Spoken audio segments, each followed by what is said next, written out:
En esta clase vamos a ver la aplicación de las reglas de Bayes y del filtro de Bayes al caso de la interacción entre un robot y el ambiente. Y es importante ver ciertos conceptos previos.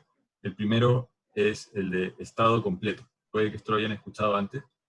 Se dice que un estado X es completo cuando la variable X describe de manera completa el sistema.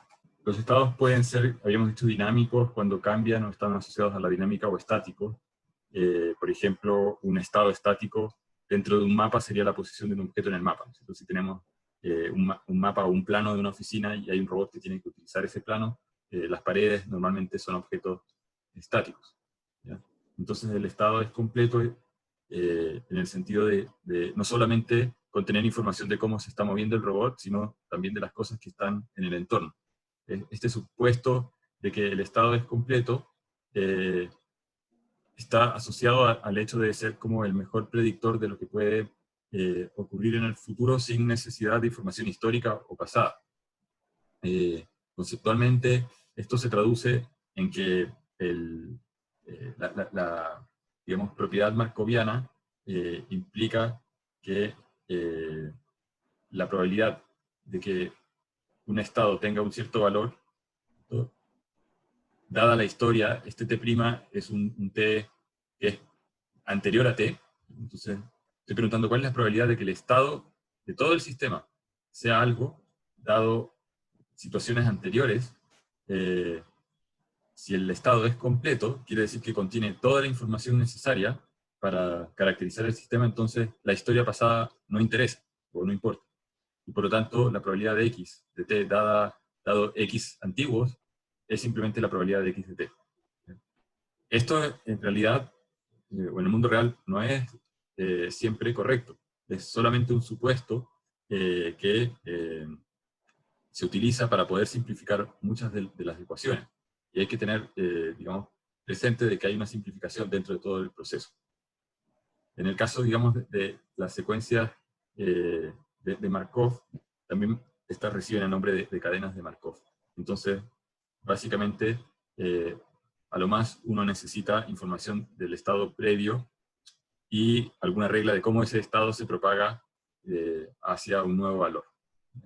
Por otro lado, cuando uno tiene un estado que es incompleto, entonces es aquel que uno no puede desligar de eventos pasados, ¿ya? Y como les decía, para efectos prácticos nosotros siempre vamos a asumir de que toda la información previa no aporta nada nuevo, ¿ya? Entonces, ¿qué es lo que pasa en el mundo real? Ocurre que nosotros tenemos un estado, hay un proceso que nos dice cómo este estado transita a un nuevo valor, pero en ese proceso de transitar o de cambiar, hay también señales que son perturbaciones. Esta es la parte estocástica. Este proceso de moverse de x de t menos 1 a x de t puede ser determinístico, pero las perturbaciones hacen que la combinación de estas dos cosas, ¿cierto? Aquí hay típicamente una suma que genera el resultado, hace que el resultado sea estocástico, ¿ya? Entonces, un primer ejemplo es el caso que ya habíamos visto anteriormente del sistema lineal, donde hay una regla de cómo se propaga el estado, ¿cierto? De un valor anterior a uno nuevo. Y este alfa puede ser mayor que 1, si es mayor que 1, entonces ocurre un efecto exponencial o creciente, ¿no es cierto? Si alfa fuese 2 y x de t en t igual a 0 fuese, ¿cierto?, igual a 1, vamos a tener que x de 1 va a ser 2, después x de 2 en función de x de 1 va a ser 4, 8, 16, etc. Todo esto podría ser el factor de contagio en una epidemia, o si es un valor menor que 1, podría ser la depreciación, o el desgaste, o la pérdida de eficiencia de una máquina. Y vamos a tener comportamientos que decrecen, o comportamientos que crecen. La única manera de que esto, en este caso, esta ecuación se mantenga estable, es que alfa fuese 0. Pero aquí aparece un estímulo externo, el alfa v de t. Entonces, cuando nosotros nos preguntamos cuál es el valor esperado de x de t, ¿cierto? Nos estamos preguntando cuál es el valor esperado de lo que está en el lado izquierdo, que es lo que genera x de t. Y esto significa que tenemos que tomar alfa veces el valor esperado de x de t menos 1 más u de t. Y de aquí nosotros sacamos que como el valor medio de x de t es igual a alfa veces el valor medio de x de t menos 1 más el valor medio de la acción de control o del estímulo externo. Entonces, básicamente lo que estamos diciendo es que el valor medio de esta ecuación, que puede ser aleatoria debido al u de t, el valor medio va a seguir el valor promedio. Es como que el sistema fuese determinístico. ¿Qué pasa con las varianzas? Porque nosotros dijimos que esta ecuación, si alfa es 2, propaga esto en 2, 4, 8, 16. Pero aquí hay un ruido, ¿no es cierto? Entonces podría en algún caso propagarse a 2 y el ruido ser de tamaño 1, vamos a tener 5, o puede propagarse a un valor de 4 menos 1, ¿no es cierto? Si el ruido fuese negativo, asumiendo que es gaussiano de media cero, entonces podríamos tener aquí un caso en el cual esto es 3, ¿no? En esta segunda iteración. Ya, y después este 5, de acuerdo a la regla de propagación, se multiplica por 2, o sea, va a pasar a 10. El 3 que teníamos acá, de acuerdo a la regla de propagación, se multiplica por 2, o sea, pasamos a 6. Bueno, la media, que era 4, se pasa a 8. Pero además en la segunda iteración también tenemos ruido, ¿no es cierto? El ruido podría ser más 1, menos 1, ¿ya? Entonces podríamos haber tenido 11. En el caso más grande podríamos haber tenido 5. En la tercera iteración, o cuarta iteración ya, la media 8 se propaga a 16, pero este valor se propaga a 22, este 5 se propaga a 10. O sea, lo que estamos viendo es que el rango de posibles valores va creciendo, ¿no es cierto? Se va ampliando. Y eso es lo que uno observa al propagar la varianza. Entonces, cuando nosotros queremos calcular la varianza, ¿qué es la varianza? Habíamos dicho es el valor esperado de x de t al cuadrado menos el valor esperado al cuadrado de x de t. El valor esperado de x de t es este de acá, ya lo tenemos, es de esta fórmula. Entonces, para calcular esto, tenemos que elevar al cuadrado esto de acá. ¿Ya? Y al elevar al cuadrado eso de ahí, aparece todo esto. Aparece todo esto. Va a aparecer alfa cuadrado, valor esperado al cuadrado, menos 2 alfa u barra menos u barra al cuadrado.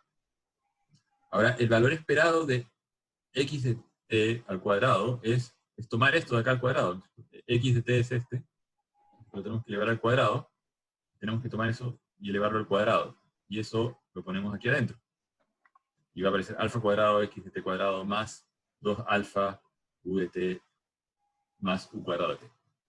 Entonces, aquí lo que podemos ver es que el valor esperado de u cuadrado, valor esperado de u cuadrado, menos el valor esperado de u al cuadrado, ¿cierto? Que es este de acá, que u barra es el valor esperado de u. Entonces, el valor esperado de u al cuadrado es esto de acá. Esto de acá es sigma cuadrado. Ahora tenemos acá valor esperado de esta parte, alfa cuadrado, x cuadrado. Y aquí tenemos alfa cuadrado menos e cuadrado. Si juntamos estos dos, ¿no es cierto? Este de acá con este de acá, esos dos generan esto, que es alfa cuadrado, varianza de x de t menos 1. Y este término de acá es igual a este de acá. Y por lo tanto, como acá hay un signo menos, se restan y desaparecen de la ecuación. Entonces aquí lo que estamos llegando es a una fórmula que dice que la varianza de x de t es igual a la varianza pasada, porque esta es la varianza de x de t menos 1, amplificada por alfa al cuadrado. O sea, en este caso del ejemplo estábamos diciendo que alfa era 2, por poner un número. ¿No? Así que la varianza se estaría amplificando incluso más rápido que la media, se estaría amplificando en un factor por 4. Obviamente si aquí sacamos raíz, la desviación estándar se está amplificando en un factor por 2, pero la varianza se está amplificando en un factor por 4, a lo cual se suma la varianza propia de la señal U, ¿no? Toda esta señal U. Entonces lo que podemos ver es que la covarianza o la varianza va creciendo en torno a la media. Entonces tenemos una distribución que es gaussiana, en torno a una media que va creciendo. La media va creciendo de acuerdo a la dinámica del sistema, pero la varianza se va agrandando. ¿Qué pasa si hacemos este mismo ejercicio con un número más chico que 1? Uno observa esto, ¿no es cierto? Que la media decae, pero la varianza igual crece. ¿Y por qué crece la varianza? La varianza igual va a crecer porque aquí hay un factor al cuadrado y hay una suma que se está acumulando. Entonces, a pesar de que 0.1 al cuadrado es 0.0001, entonces ese número es más pequeño, aquí se está sumando algo que se va a amplificar en la iteración siguiente, y finalmente puede que esto crezca muy despacito, pero siempre va a crecer. Entonces, hay una varianza que es creciente. Entonces, hay una regla para definir cómo el estado transita de un valor. Entonces, aquí estábamos diciendo que de x de t menos 1 pasamos por un factor amplificador alfa y terminamos en alfa x t menos 1, siendo este resultado x de t. Pero a esto, además, en realidad tenemos que sumarle el u de t. Y eso es lo que genera el resultado final x de t.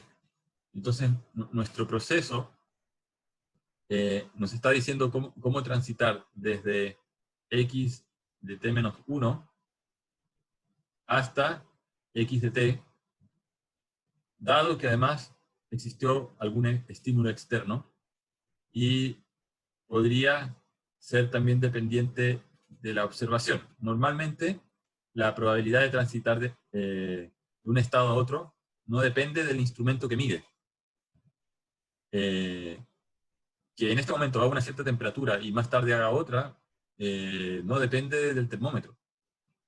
Depende de otras variables que son atmosféricas, de la hora del día, de si el sol se está ocultando, saliendo, etc. Entonces, normalmente la probabilidad de transición de estado no va a depender de eso, pero sí va a depender de esta acción de acá, que representa las perturbaciones o acciones. En control automático, ¿no es cierto?, uno utiliza la variable u para representar el input al sistema, que es la acción del usuario. O puede ser una perturbación. En el contexto de este curso, esto puede ser algo que no lo genera el usuario. O sea, podría ser una nube que pasa frente a un panel fotovoltaico. Eso va a cambiar la generación, si es que X está representando el valor de energía generada. Pero podría ser también la acción de alguien que va y cubre el panel o hace algo con el panel, ¿cierto? Entonces lo ponen en un lugar que está a la sombra, y obviamente va a cambiar el resultado, producto de que alguien lo movió. Para efectos de este curso, ambas acciones, ya sea intencional o no intencional, son consideradas como si fuesen acciones aleatorias.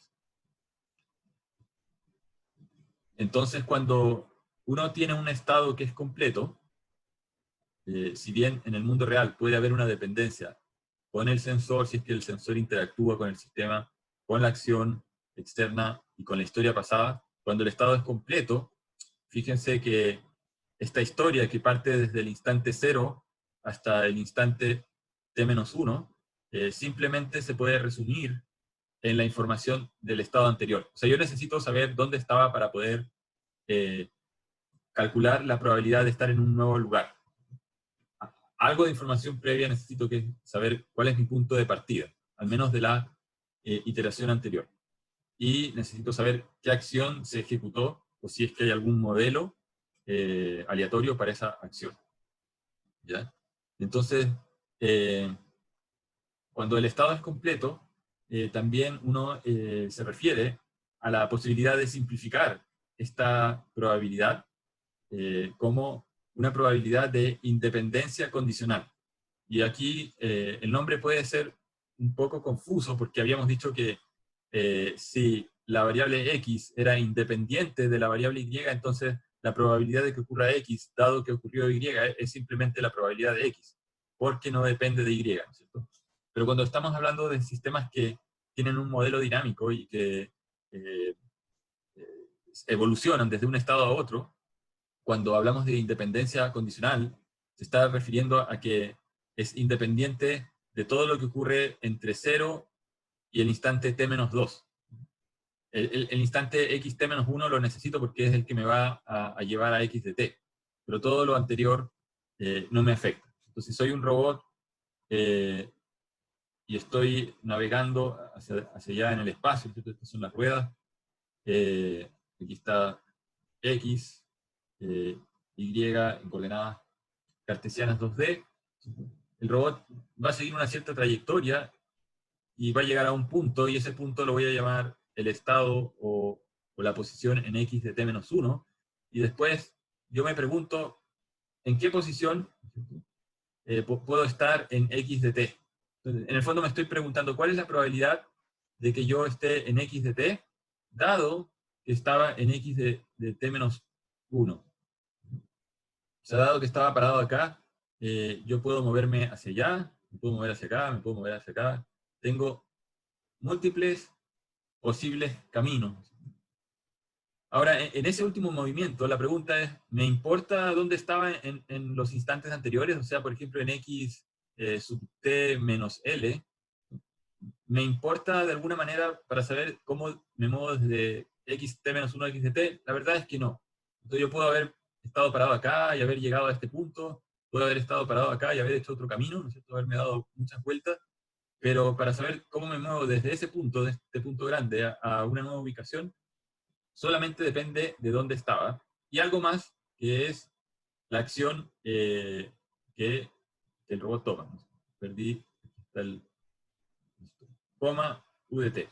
O sea, la probabilidad de llegar acá va a depender también de la acción que tome. Porque si yo le digo al robot retrocede, si mi acción de control, supongamos que tenemos un robot que puede moverse hacia adelante, hacia atrás, izquierda, o sea, derecha, izquierda. Solamente puede hacer esos 4 movimientos. Entonces, puede ser muy probable que esté ahí, que esté acá atrás, que esté acá o acá. Estos lugares están como vacíos. Entonces, la probabilidad de estar en algún lugar entre estos círculos debiese ser casi 0. La probabilidad. Ahora, cuando yo digo que el robot se puede mover hacia adelante o hacia los lados, quiere decir que tengo alguna configuración o algún robot especial que tiene ruedas que permiten esos 4 movimientos y que no me permiten hacer movimientos en diagonal, por ejemplo. Entonces, efectivamente hay una parte que depende del modelo dinámico del sistema y hay otra parte que depende de la acción o del comando que el usuario le haya dicho. O sea, si yo le digo, muévete hacia adelante, puede haber una falla en el microcontrolador que hace que el comando no lo haya recibido el robot y el robot se quede donde estaba. Puede haber una posibilidad de que el robot, es muy raro, pero supongamos que se corrompió el mensaje y se alteraron algunos bits, el sistema no tiene algún mecanismo de chequear la integridad del mensaje o algún error en el mensaje y efectivamente produce un movimiento hacia atrás. Entonces uno podría decir que la probabilidad de eso es bajísima y la mayor probabilidad es la de moverse correctamente hacia adelante. Entonces, de alguna manera esa probabilidad de transición de estado está también describiendo cuál es la probabilidad de que el actuador haga que el sistema ejecute lo que tiene que hacer. Entonces, como la probabilidad de que el actuador falle o de que haya alguna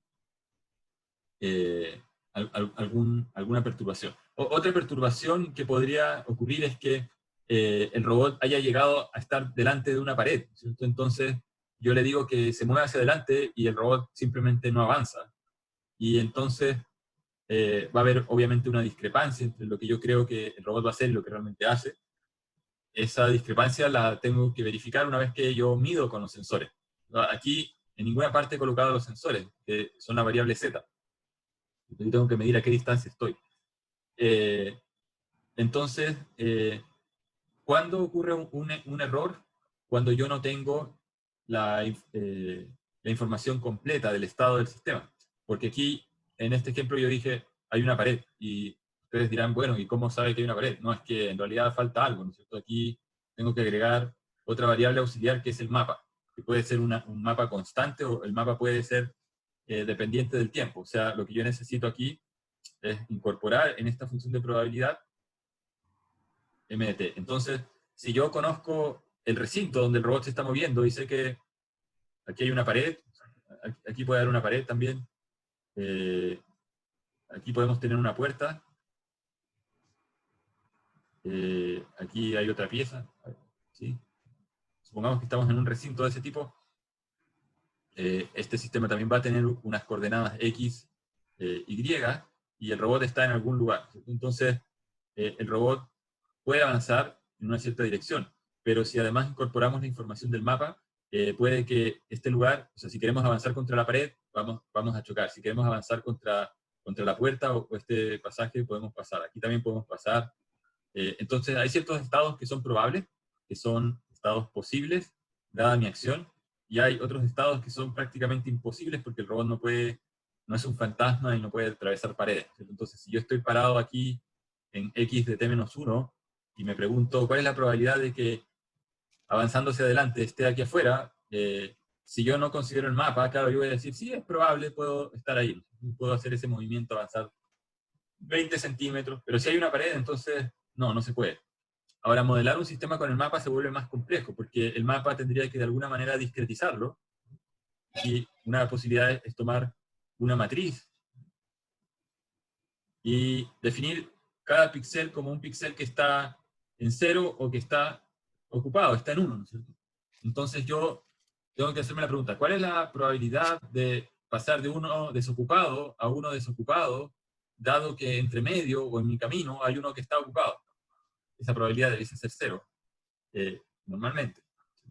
¿Dónde pueden haber errores? En que el mapa esté mal construido, que yo no le haya dicho que realmente estaba ocupado, o que el robot esté construyendo el mapa a medida que va avanzando con un láser, estoy recolectando la información de dónde no se puede eh, pasar y colocándola en el lugar incorrecto dentro de la matriz. Vamos a ver ejemplos de esa construcción en forma dinámica un poco más adelante, pero esto es para motivar un poquito esta noción de que el estado lo vamos a tratar como si fuese completo en general. En la práctica no es completo porque nunca somos capaces de recolectar absolutamente toda la información que hay en el entorno y guardarla. Hay No, otra probabilidad, ¿sí? no, antes de saltar, en la diapositiva anterior en lo que nos estaba indicando de que los estados anteriores no son muy relevantes para para la probabilidad que está buscando de la siguiente posición, ¿no nos servirían para encontrar el UDT, los estados anteriores? Eh, no entendí muy bien la pregunta. A ver, Eh, es que usted nos dijo que los estados anteriores del robot no ¿sí? eran, no eran necesarios cuando yo voy, solamente se necesitaba la posición anterior y Ujú. la posición siguiente, pero Sí, todo lo que esté más atrás de eso no nos interesaba, pero exacto.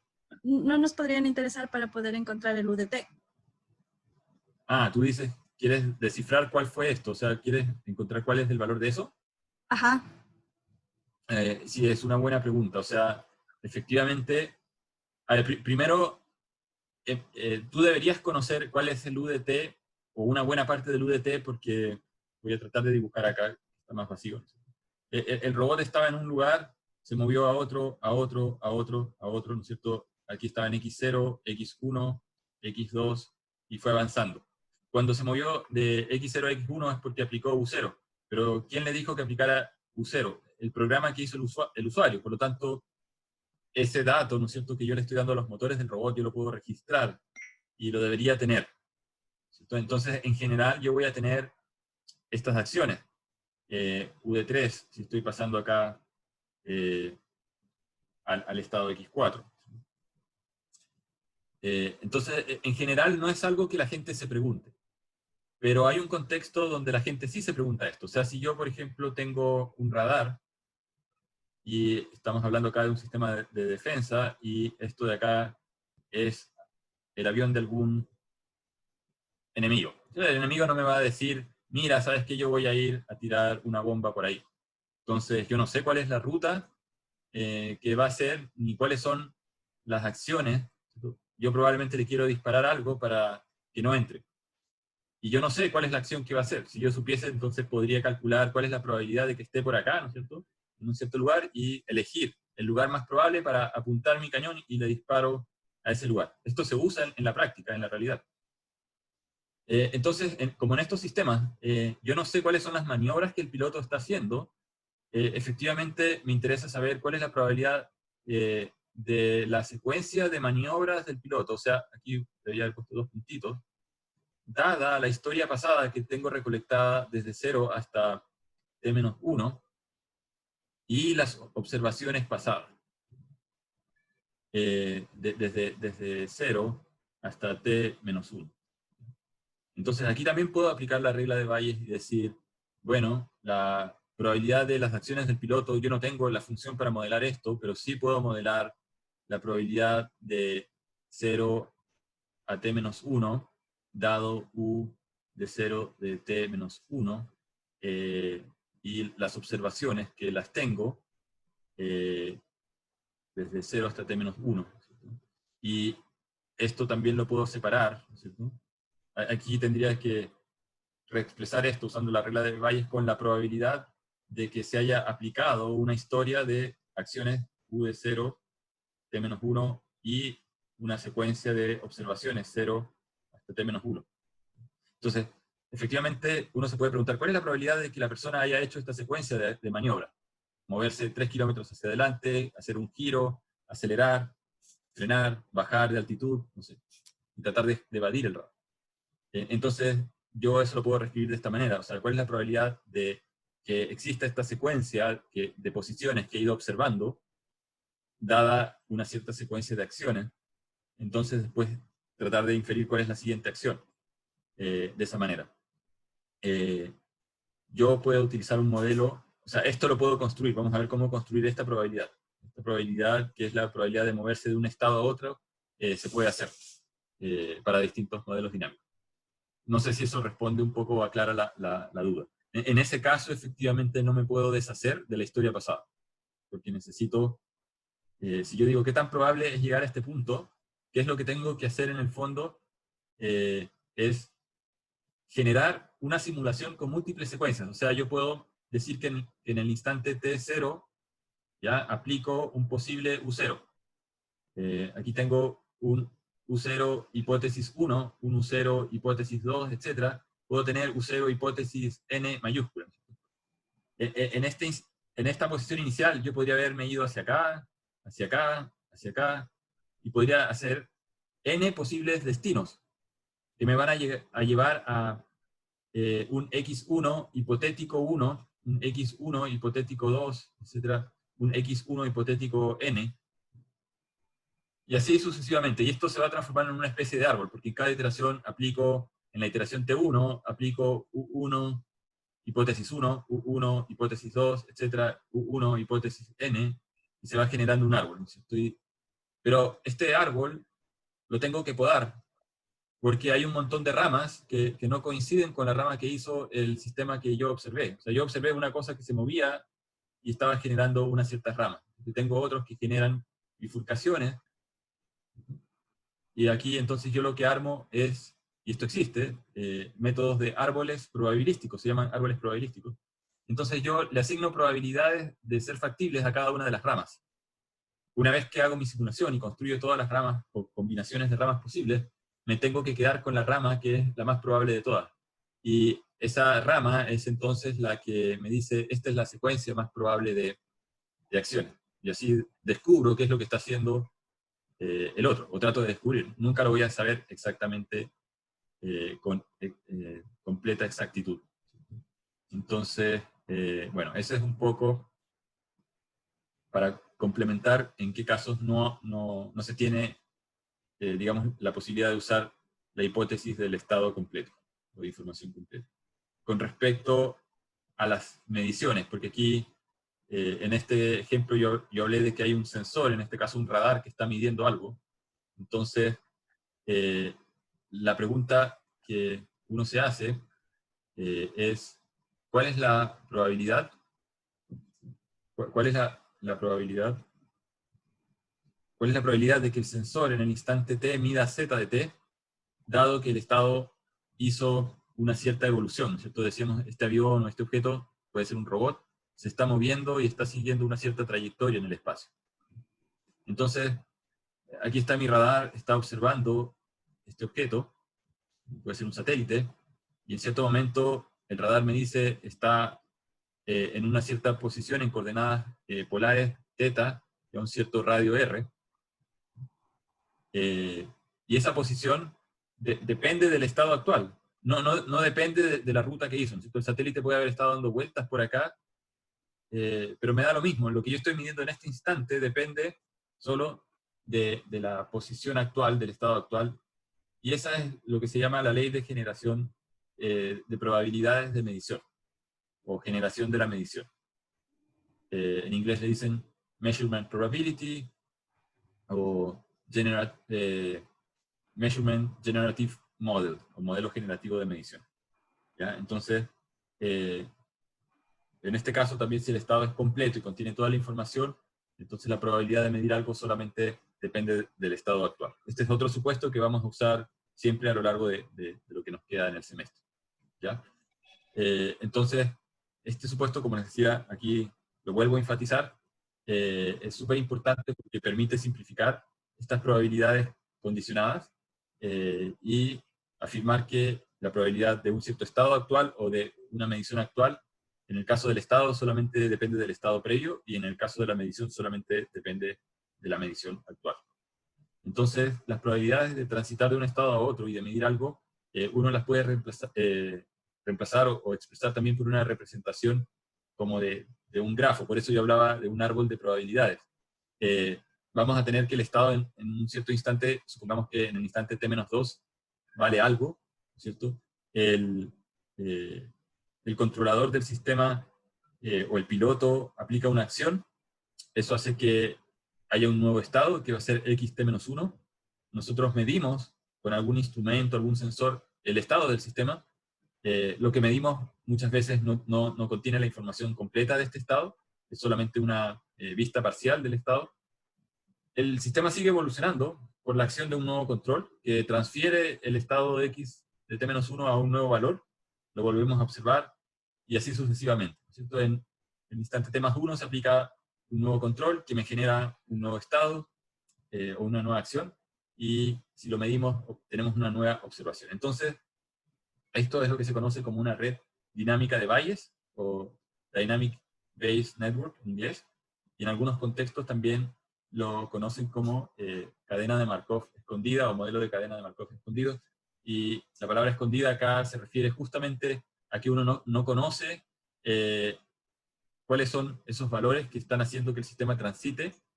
Uno conoce esto, y queremos conocer a partir de esto y de alguna estimación, le voy a poner aquí un X sombrero, cuál fue la ruta que hizo este sistema o desde dónde vino, ¿cierto? En algunos contextos donde interesa saber esa historia pasada, desde dónde vino el sistema, entonces uno habla de modelos de cadenas de Markov ocultas o escondidas.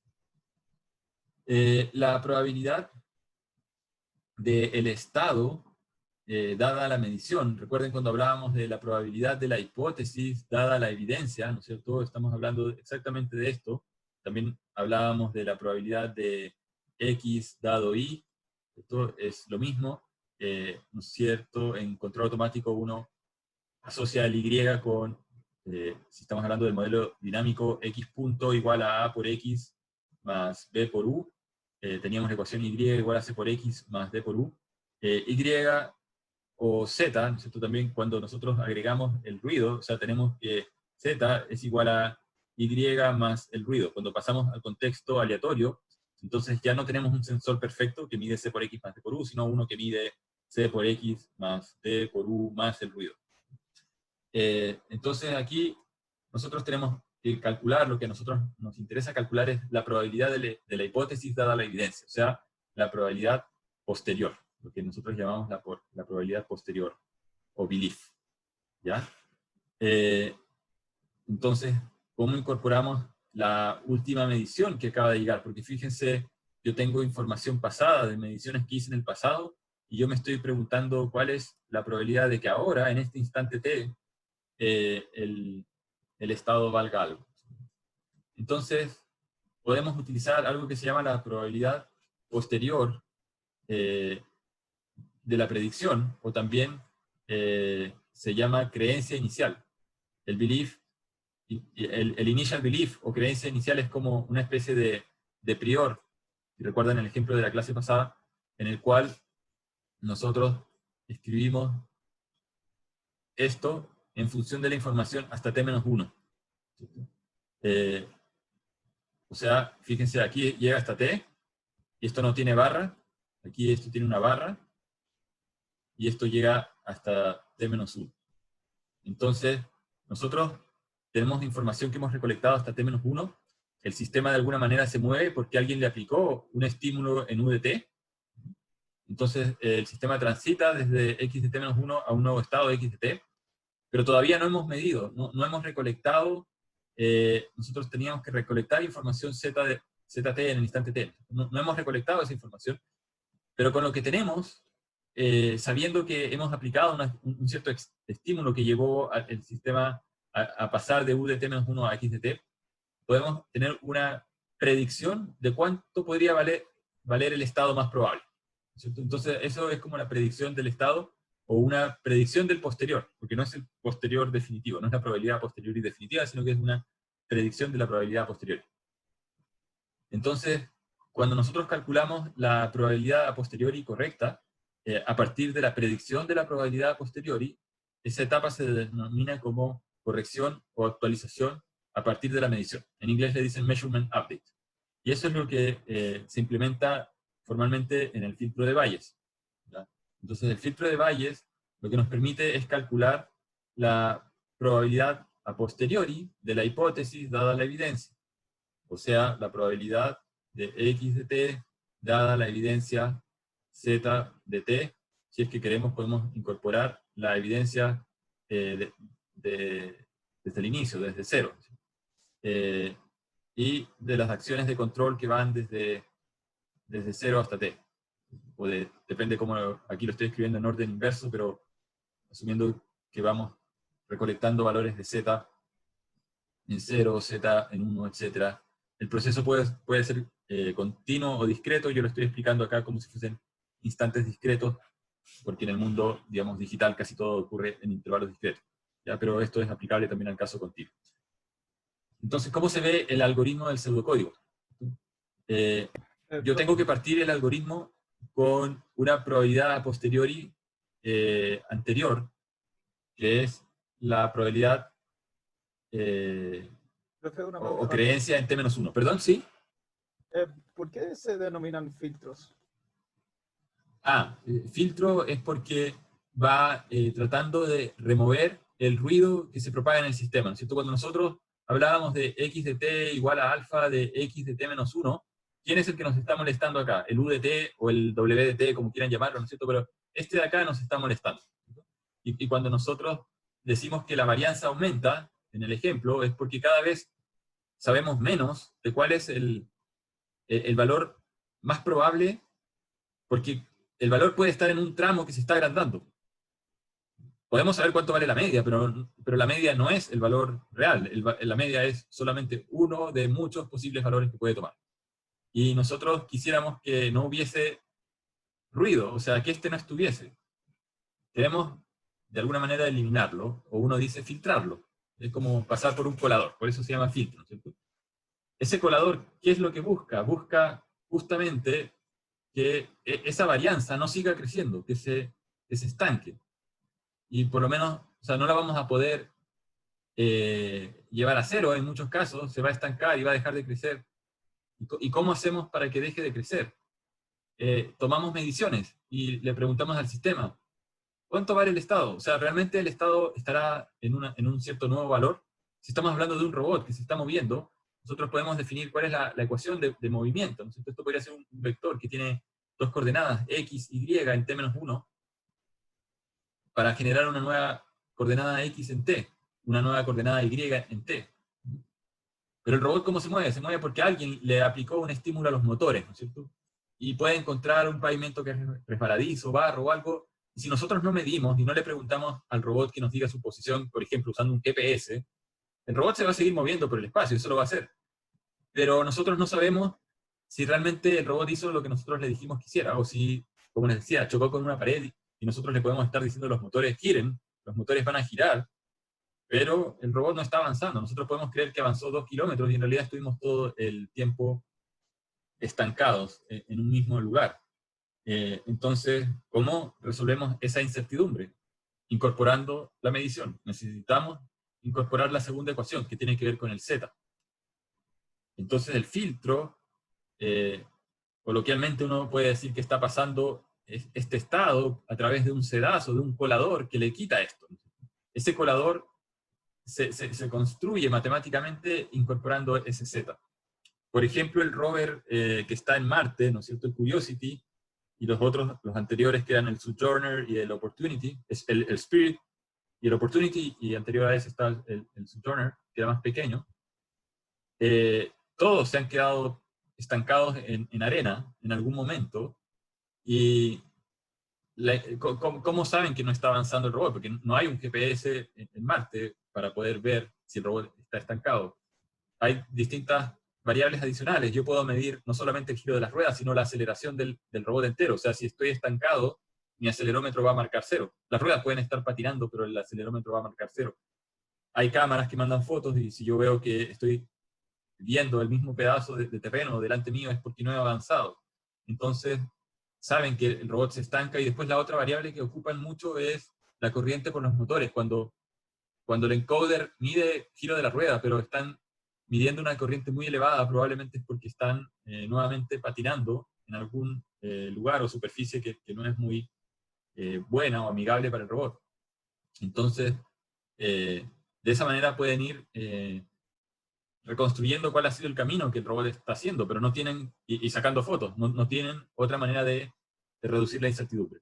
Entonces, volviendo acá al algoritmo, y recuerden, tal vez es bueno que aquí me detenga en hacer un recordatorio. Cuando nosotros decíamos cuál es la probabilidad de estar enfermo, ¿no es cierto?, nuestra hipótesis, dado que hacíamos un cierto test y después hacíamos otro test, era la evidencia, ¿no es cierto? Nosotros esto lo escribíamos como la probabilidad de E1, E2, dada la hipótesis, por la probabilidad de la hipótesis, dividido por la probabilidad de E1 y E2. Y esto después, nosotros decíamos que la probabilidad de cada instrumento que mide cosas, de estos dos, son independientes, por lo tanto esto lo escribíamos como la probabilidad de E2, dada la hipótesis, por la probabilidad de E1, dada la hipótesis, porque siempre es dada la misma hipótesis, por la probabilidad inicial de la hipótesis, todo esto dividido por la probabilidad de E1, por la probabilidad de E2, o voy a poner acá de E1, E2. Y esto lo podíamos hacer secuencialmente, ¿no es cierto? Decíamos, bueno, primero incorporemos una evidencia, la de acá, primero incorporemos esta evidencia, y cuando llegue, aquí está con E1, y cuando llegue la segunda, calculamos este pedazo. Entonces, lo que está haciendo este algoritmo es lo mismo. Nosotros estamos calculando la probabilidad de la hipótesis, dado que tenemos la evidencia E1, por la probabilidad de la hipótesis, dividido por la probabilidad de E1, en este paso. Estamos diciendo, tenemos la probabilidad de la hipótesis, que es esta de acá, que es esta de acá. O sea, nuestra probabilidad de x0. Nuestra probabilidad de x0. Y después decimos, el estado puede pasar a un nuevo valor, de acuerdo a la fórmula de transición de estado, ¿no es cierto? O sea, yo tengo que la probabilidad de x1 es igual a la probabilidad de x1, dado que estaba en x0, por la probabilidad de estar en x0. O sea, cuando yo me hago la pregunta, ¿cuál es la probabilidad de que esté en x1? Tengo que ver cuáles son todos los posibles estados x0, ¿no es cierto? Yo podría haber estado en x0 acá, o por acá, o por acá, o x0 acá, o x0 acá. Entonces, yo me transfiero, o me muevo, a un nuevo estado, ¿no es cierto? Entonces, la probabilidad de estar en x1 va a ser la probabilidad de estar en x1, dado que estaba en x0. Entonces, si yo sé que estaba en este x0, ¿por qué? Porque estoy diciendo, ese era mi x0 más probable, ¿no es cierto? Descarto todos estos, ¿no? Chao, los descarto, y entonces digo, voy a calcular la probabilidad del estado inicial, la voy a propagar de acuerdo a mi probabilidad, pero fíjense que yo tengo que hacer el cálculo. Aquí cuando yo hice este dibujo, yo hice trampa porque dije los otros no son probables y los descarto, pero ¿está correcto eso? No, nunca puedo saber con certeza absoluta. Puedo saber tal vez con una distribución gaussiana, si tengo un GPS, que yo estoy parado acá, pero el GPS tiene error de 1 metro.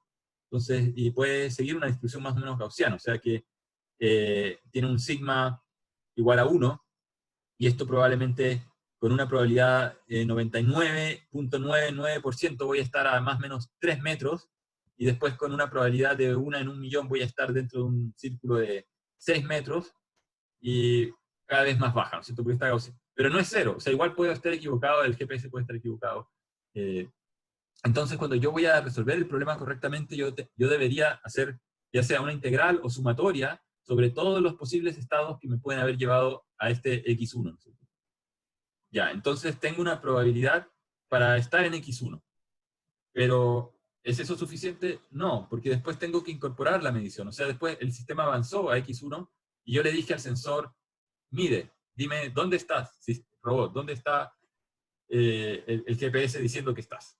¿Me puedes decir?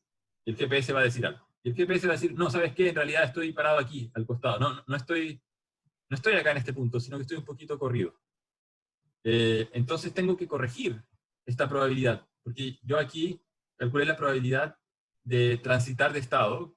Tengo una creencia inicial, que es como mi prior, pero ahora me estoy preguntando, ¿cuál es la probabilidad de estar en X de t, o en X de 1, dado que medí Z1, y que tenía X0. Eso es lo que me estoy preguntando al final. O sea, al final del día, yo sé que el robot se movió porque yo le dije, muévete. Aquí no he puesto el control. Aquí está el control. Aquí debería haber puesto también U0. Entonces yo le digo al robot, muévete con U0. Yo sé que estaba parado en X0. El robot se mueve. Calculo la probabilidad de que haya llegado al lugar que yo le dije que quería llegar. Pero además después le pregunto y le digo, dime qué dice tu sensor. Así que añado esto.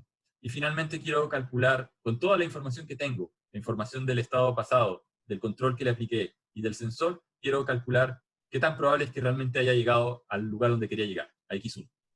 Entonces yo no tengo este modelo, pero podemos usar la regla de Bayes y reescribir esto, ¿no es cierto? Como la probabilidad de medir Z1, dado que estoy en X1, que tenía X0, y que yo apliqué U0.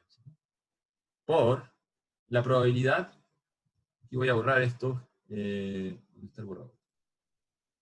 Todo esto.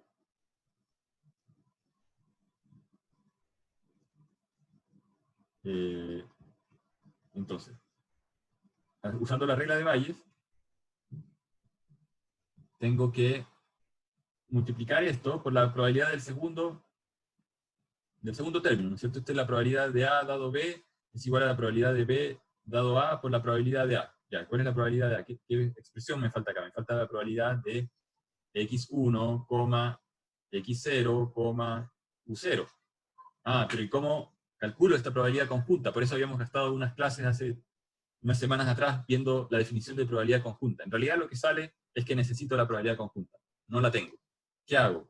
Bueno, recurro nuevamente a la probabilidad condicional. La probabilidad, cuando decíamos probabilidad de X, Y, es lo mismo que la probabilidad de X dado Y por la probabilidad de que ocurra Y. La probabilidad de que ocurra Y. Entonces, esta probabilidad acá la voy a escribir como la probabilidad de X1 dado X0, U0 por la probabilidad de X0, U0. Fíjense entonces que aquí estoy calculando la transición de X0 a U0 dado que es el primer paso, el paso que acabo de hacer. Entonces el filtro no es otra cosa que el ejercicio que habíamos hecho con este caso de estar enfermo y tener un test médico. Bueno, esta es la expresión matemática de lo que está haciendo el proceso. El proceso dice, pero aquí estamos incorporando un factor adicional que no estaba en el ejemplo médico. En el ejemplo médico, la hipótesis estaba fija. Era la probabilidad de la hipótesis dada la evidencia, ¿cierto? Ahora esta hipótesis es dinámica, depende del tiempo, porque este estado está cambiando. O sea, yo podría hacer el ejemplo de estar enfermo o no enfermo de nuevo, incorporando una acción que es el tratamiento médico, ¿cierto? Y entonces el estado de la persona cambia, ya no es un estado binario de sí, está enfermo, no está enfermo, sino que puede estar enfermo ahora, pero después se sana, o podría estar sano y después se contagia. Entonces, ¿cómo incorporamos todo dentro de un sistema más completo para filtrar y predecir el estado? Que eso es lo que nos interesa. O sea, a nosotros ahora nos interesa predecir, como les decía, el valor del estado en un instante nuevo, x1, dada la medición que hemos hecho en el instante 1 y cierta historia pasada que era el estado anterior y el u0 anterior. Entonces, eso lo alteramos usando la regla de Bayes como la probabilidad de medir algo dado que estoy en cierta configuración, por la probabilidad de haber llegado a esa configuración, de haber llegado a x1, que fue el paso previo. No sé si se entiende el algoritmo, pero en realidad el algoritmo es simple. Cuando uno ve estas fórmulas por primera vez en el libro, y por eso yo he agregado cosas que... este algoritmo está en el libro de Thurn, en una de las referencias bibliográficas, que es el libro de Probabilistic Robotics, y hay cosas que en ese libro no están. No hay varias definiciones en detalle de probabilidad conjunta y todo eso, y yo he tratado, digamos, de armar apuntes que hagan que entender esto ojalá sea más sencillo.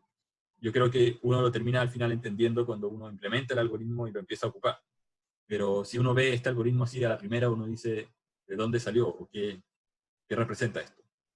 Entonces, dentro del algoritmo, o sea, destacar que, haciendo un poco la conexión con el caso médico, o del test médico, nosotros tenemos una creencia inicial. Siempre hay algo que nosotros creemos inicialmente. Nosotros podemos creer, vamos a pasar el curso con una nota igual a tanto, vamos a creer que el robot está parado en un cierto lugar. Puede que nos equivoquemos, que el robot no esté exactamente ahí, esté un poco más allá, que esté en otra sala, en otra oficina. Después hay un modelo que nos dice cómo nosotros observamos algo dado el estado en el cual estamos. Eso está en el capítulo 6 del libro de Thurn, ya vamos a llegar ahí. Después hay un modelo que nos dice cómo nos movemos de aquí a acá. Eso está en el capítulo 5 del libro de Thurn.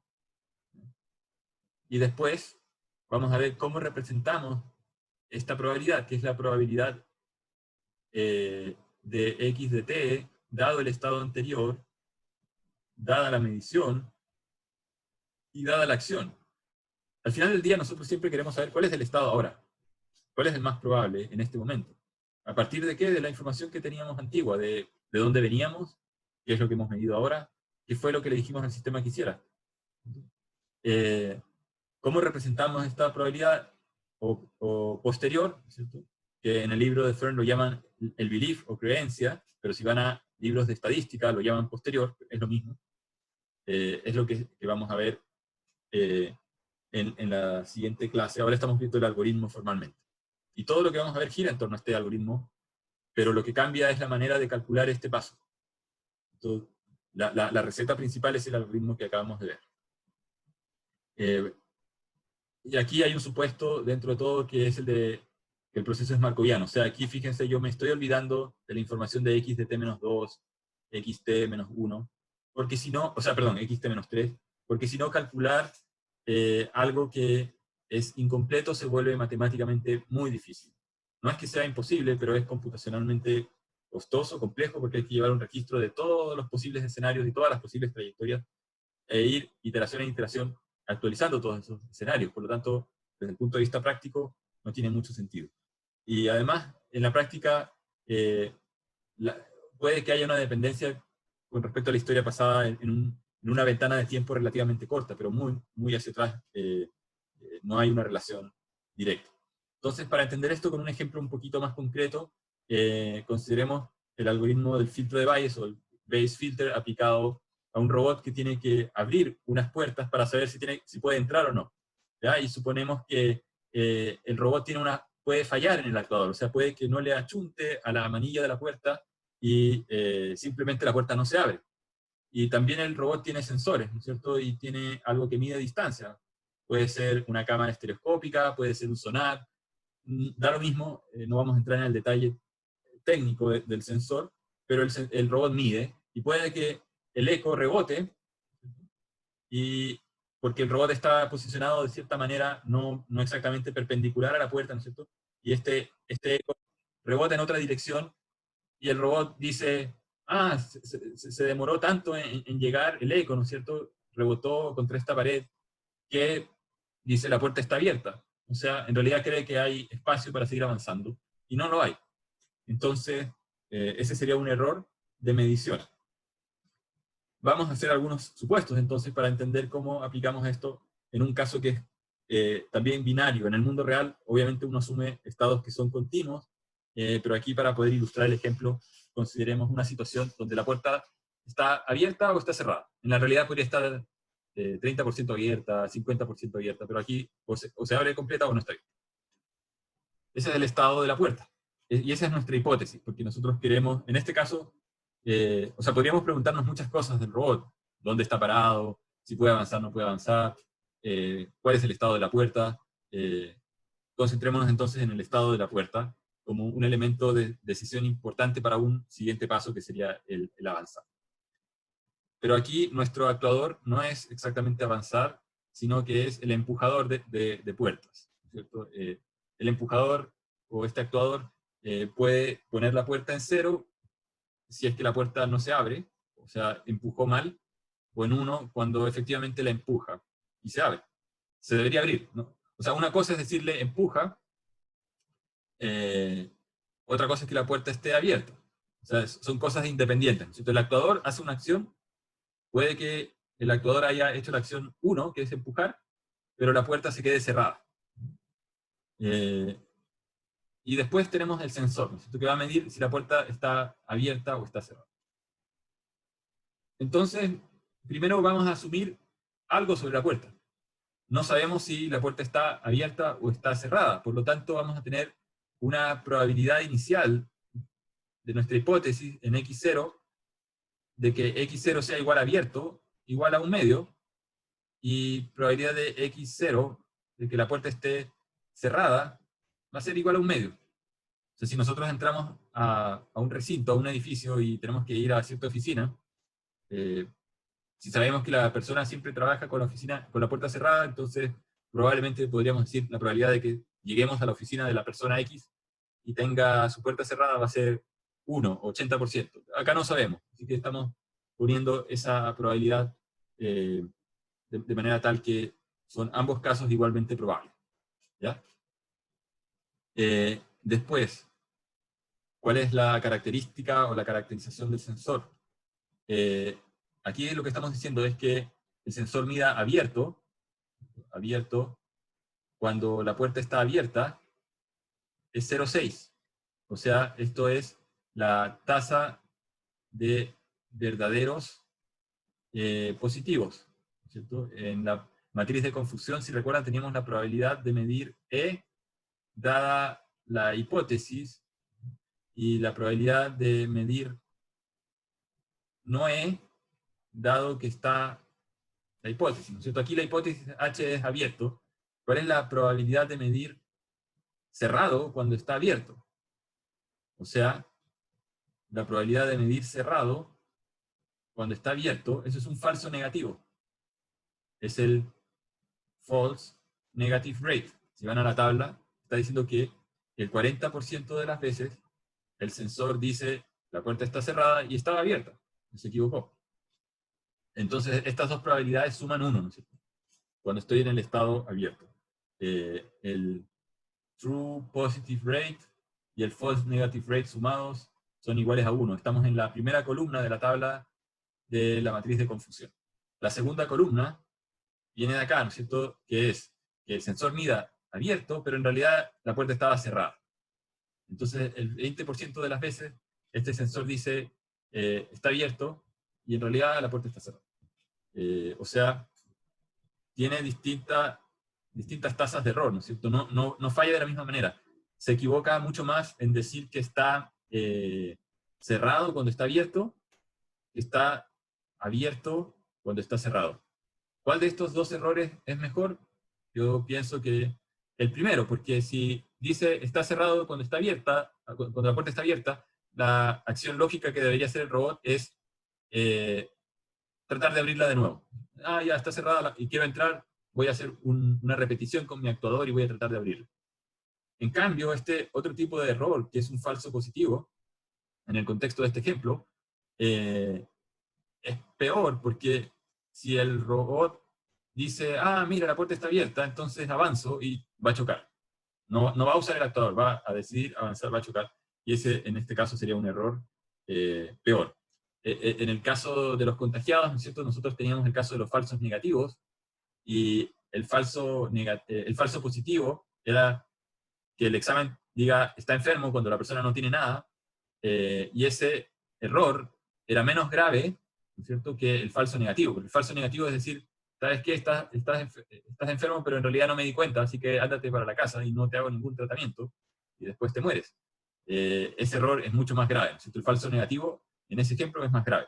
Aquí, en este ejemplo, el falso positivo es más grave porque si digo está abierto y no está, voy a chocar con la puerta. Aquí la tasa de verdaderos negativos, o sea, decir que está cerrado cuando realmente está cerrado, es 80%. ¿Ya? Entonces, en resumen, podemos decir que el sensor es bastante confiable en detectar la puerta cuando está cerrada, pero es menos confiable en detectar la puerta cuando está abierta. Después, vamos a hacer ciertos supuestos, que son las acciones, ¿cierto? Entonces, se determinó a través de algunos experimentos la efectividad del actuador. Y aquí fíjense que esto es una caracterización de cómo el estado del sistema cambia en función del uso del actuador. Entonces aquí tenemos dos posibilidades: usar el actuador o no usarlo. Me puedo quedar quieto y no hago nada, o le digo al robot, ¿sabes qué? Mueve tu bracito y trata de abrir la puerta. Entonces, concentrémonos primero en la columna de usamos el actuador.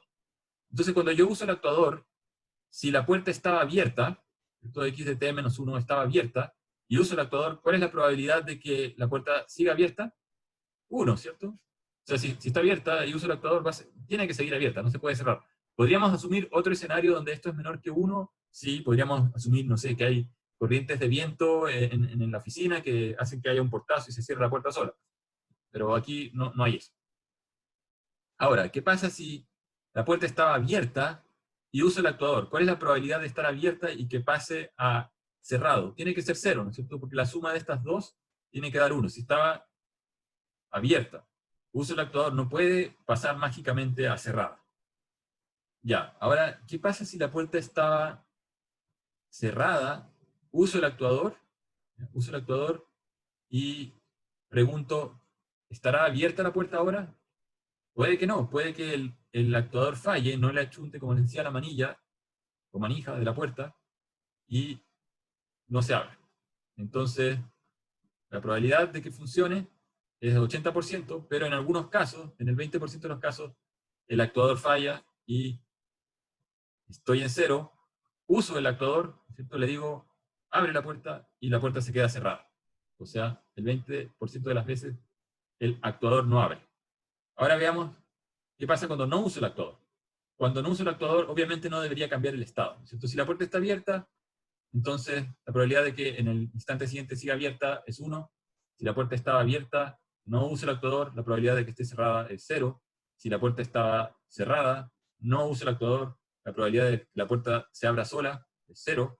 Y si la puerta estaba cerrada, no uso el actuador y pregunto cuál es la probabilidad de que la puerta siga cerrada, es 1. ¿Cierto? Estaba cerrada, no sé, la puerta no se abre sola y la puerta no se cierra sola. Entonces la pregunta, y aquí viene cómo usamos el filtro de Bayes para saber cuál es la probabilidad de que la puerta esté abierta o cerrada en un instante después, ¿no es cierto? Entonces en el instante t igual a 1, el robot no hace nada, su acción es 0, y el robot sensa la puerta abierta. ¿Cuál es la probabilidad de que la puerta esté abierta? No sé si pueden intuitivamente decir algo. ¿Cuál es la probabilidad de que esté abierta? ¿Cuál era la probabilidad inicial de que la puerta esté abierta? Medio. 50%. Medio, ¿no es cierto? Ya, y ahora mido y me dice que está abierta. ¿Sigue siendo la probabilidad de que esté abierta un medio o cambia? Aumenta la probabilidad de que esté abierta. Debería aumentar, ¿no es cierto?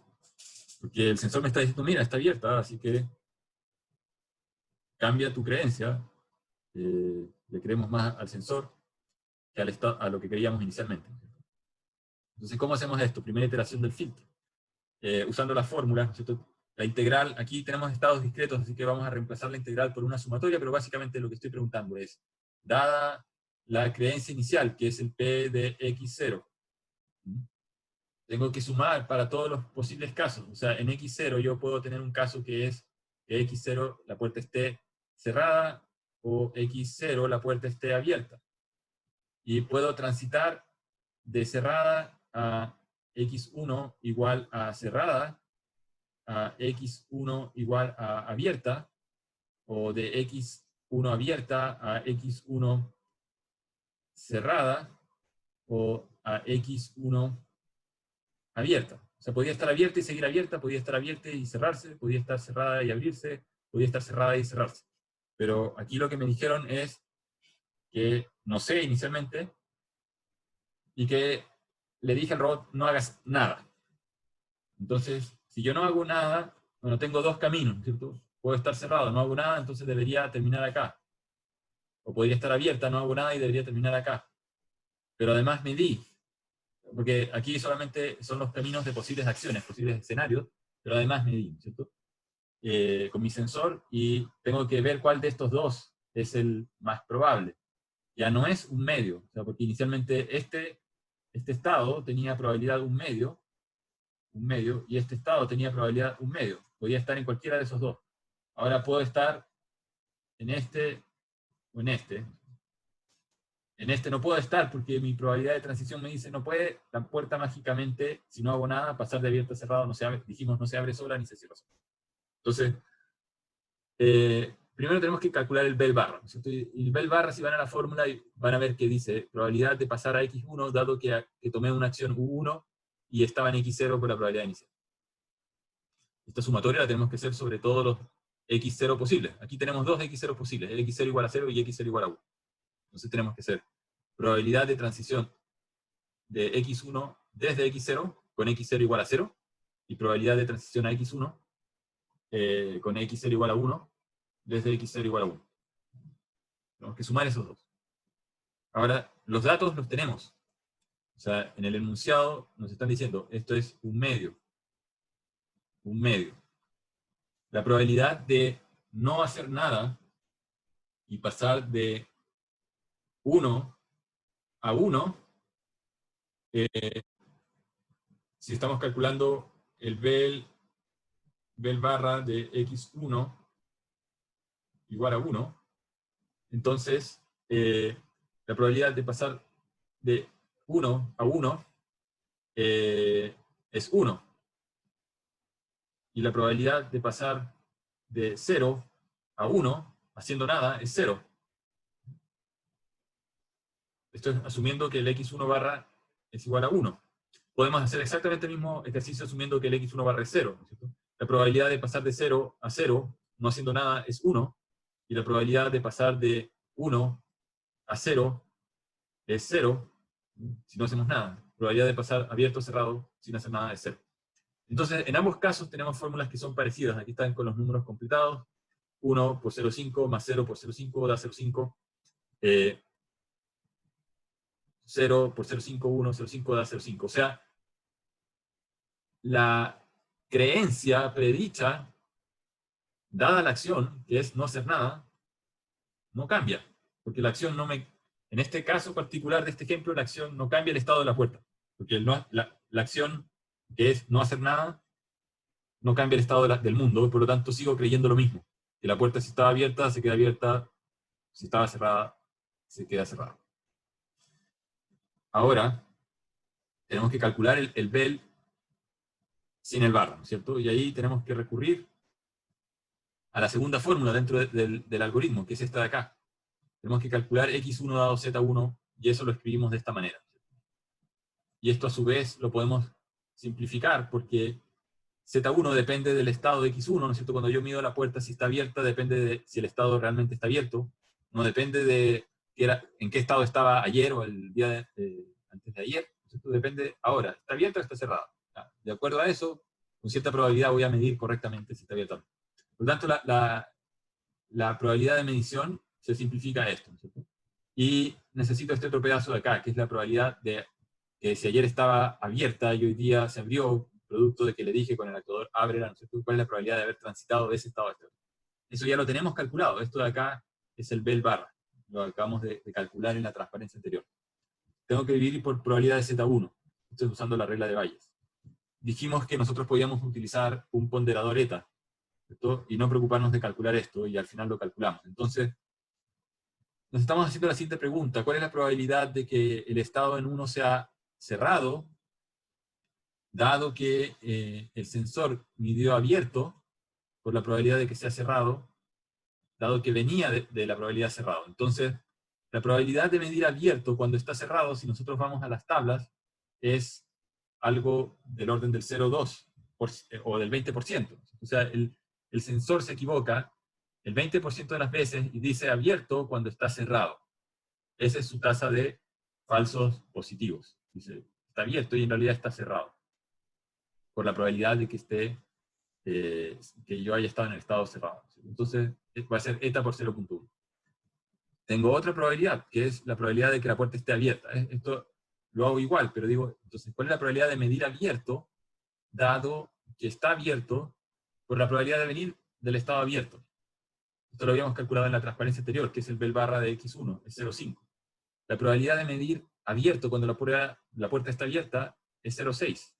Por lo tanto, esto me da 0.3. Esta multiplicación me da 0.3 por eta. Nosotros sabemos que la probabilidad de estar en algún estado, abierto o cerrado, sumadas tienen que dar 1.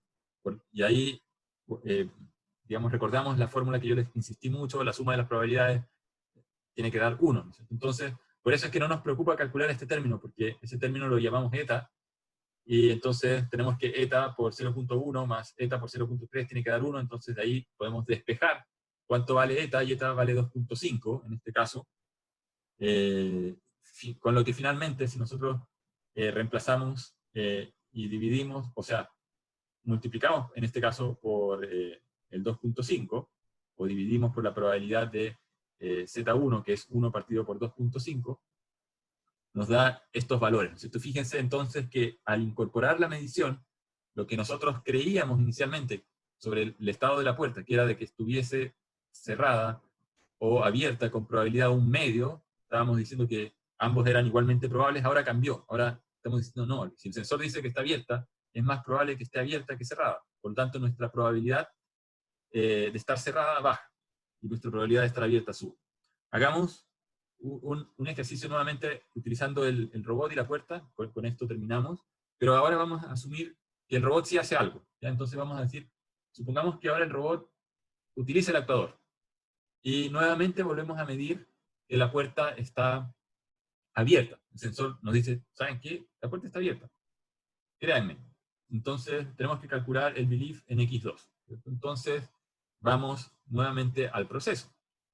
Entonces el Bell barra era la probabilidad de estar en x2, dado que veníamos desde un cierto x1, habiendo aplicado un cierto u2. Y esto lo tenemos que entonces reformular sobre todos los posibles casos, ¿no es cierto? Que es la probabilidad de estar en un x2, dado que x1 era cerrado, dado u2 usamos el actuador, por la probabilidad de x1 igual a cerrado, más la probabilidad, esta probabilidad de x1 igual cerrado es el Bell, este de acá es el Bell 1, es el Bell x1 igual cerrado. Si se fijan, estamos actuando recursivamente con respecto a los resultados de la iteración anterior. Y aquí dijimos, tenemos que sumar más. Esta expresión es igual, ¿no es cierto? Voy a escribir probabilidad de x2 dado x1, pero ahora el otro estado del cual puedo provenir es que la puerta haya estado abierta, siendo que utilicé el actuador. Entonces tenemos que calcular esta transición de x1 abierto a x2, que puede ser abierto o cerrado. Entonces, cuando consideramos el caso de estar en x1 abierto y pasar a cerrado usando el actuador, la probabilidad de estar abierto, 1, y pasar a 0, ¿no es cierto? Usando el actuador, debiese ser del orden del 0.2% de las veces. Aquí me faltó multiplicar por la probabilidad de estar en el estado x1 igual a 1. aquí el estado x1, entonces estamos calculando esta de acá, primero, que es la probabilidad de que x1 haya sido 0. Esa probabilidad era 0,25. Aquí está la probabilidad de x1 igual a 1. ¿Ya? Entonces, esta es la probabilidad de x1 igual a 1. Pasando a x0. La probabilidad de estar abierto, usar el actuador y que la puerta se cierre es 0. La puerta no puede estar abierta y cerrarse cuando usamos el actuador. Si van a ver la tablita donde estaban estas probabilidades de transición, ese caso no puede ocurrir. La puerta puede estar cerrada, no usamos el actuador y nos quedamos, o sea, perdón, la puerta puede estar cerrada, como les digo, acá está cerrada, usamos el actuador, que es esto de acá, y sigue cerrada. O sea, el actuador falló, y falló con una tasa del 0,2. Multiplicado por la probabilidad de estar cerrada, que era 0,25, nos da este número. Bueno, el mismo ejercicio lo pueden hacer para el otro caso, ¿no es cierto? Que es pasar de abierto a abierto usando el actuador, o pasar de cerrado a abierto usando el actuador. Sumamos las probabilidades y nos salen estos números. Si se fijan, estos números suman 1, pero estos son los bell barra, no son. Ahora incorporamos el sensor. El sensor en la segunda iteración volvió a medir abierto. Y obtenemos expresiones similares, pero aquí está el bell barra de x2 igual a 0, y este de acá es el bell barra de x2 igual a 1.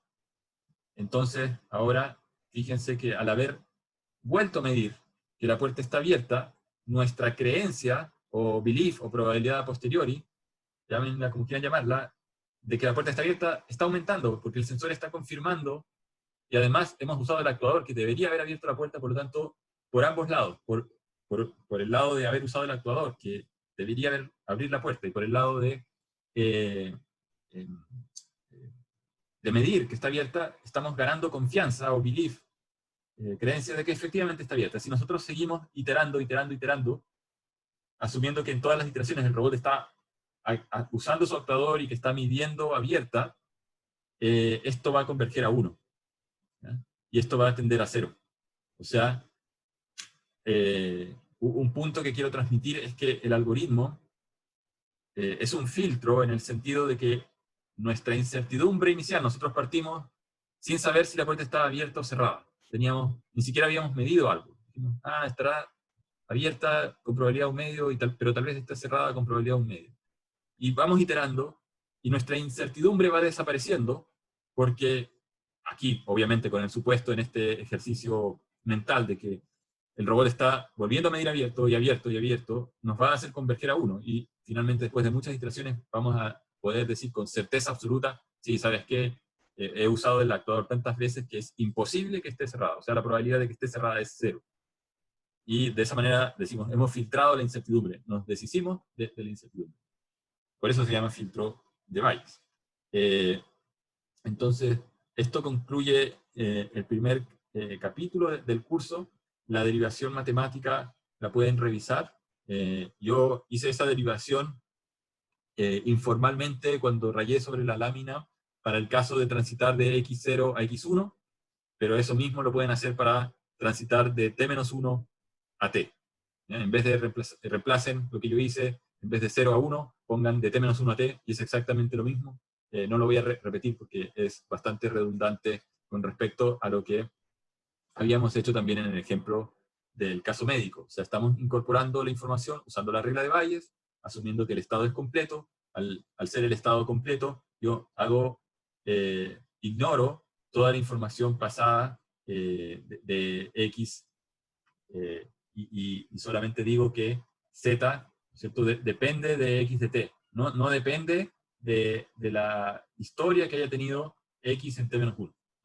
Entonces, con eso la fórmula se va simplificando, porque la probabilidad de medir Z no depende de las mediciones antiguas, no depende de esto. O sea, este paso se reduce, no depende de las acciones. Yo simplemente, en mi medición, voy a medir algo de acuerdo al estado, y eso significa que el sistema es completo en el modelo de medición.